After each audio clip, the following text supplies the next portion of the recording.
Doctor గారు, రంజాన్ ఉపవాసాలలో కొంతమందికి చిన్న చిన్న ఇబ్బందులు పడుతూ ఉంటారు కొంతమంది. వారికి ఏం సలహా ఇస్తారు మీరు?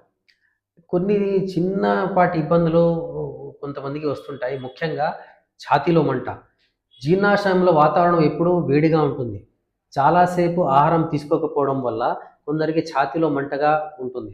అలాగే సెహరీలో ఆయిల్‌తో వేయించిన వేపుడు పదార్థాలు గానీ, టీ, కాఫీలు గానీ, మసాలాలు గానీ ఎక్కువగా తీసుకోవడం వల్ల ఉపవాసంలో ఉన్నప్పుడు వారికి కొద్దిగా ఛాతీలో మంట ఆహ్, కలగవచ్చు. అటువంటి వారు సాధ్యమైనంత వరకు ఈ వేపుళ్ళు అటువంటివి తగ్గించేయాలి. మరి కొంతమందికి తలనొప్పి వస్తుంటుంది. ఈ తలనొప్పి రావడానికి ముఖ్య కారణం శరీరంలో నీటి శాతం తగ్గడం. అంటే డీహైడ్రేషన్ వల్ల కొంతమందికి హెడేక్ అనేది వస్తూ ఉంటుంది. అదే కాకుండా పర్టిక్యులర్ టైంకి కొందరు టీ, కాఫీలు తాగుతూ ఉంటారు. ఆ సమయంలో టీ, కాఫీలు తాగకపోవడం వల్ల లేదా స్మోకింగ్ అలవాటు ఉంటుంది.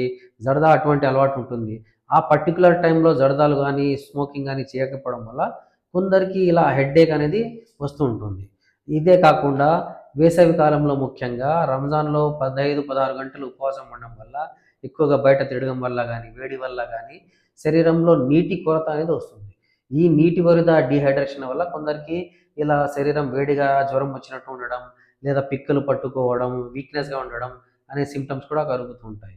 మరొక మెయిన్ రీజన్ ఈ డీహైడ్రేషన్ కావడం వల్ల కాన్‌స్టిపేషన్ అనేది కూడా వస్తుంది. మలబద్ధకం. నీరు తాగకపోవడం వల్ల మలబద్ధకం అనేది నేచురల్‌గా వస్తుంది.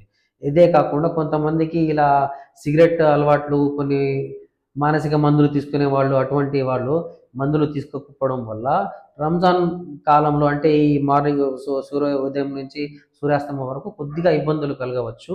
దీనికి సొల్యూషన్ ఏమిటంటే రంజాన్ ప్రారంభం కాకముందే డాక్టర్‌ను సంప్రదించి వాటికున్న అలవాటు లేకపోతే మసాలా తగ్గించడం గానీ, టీ, కాఫీ టైమింగ్స్ మార్పులు చేయడం గానీ, మందుల టైమింగ్స్ వాడడం గానీ, సెహరీలో నీటిని ఎక్కువగా తీసుకోవడం గానీ, ఇటువంటి పనులు చేయడం వల్ల ఈ చిన్నపాటి ఇబ్బందులు కూడా చెరిపేయబడతాయి. అంటే తీసివేయబడతాయి.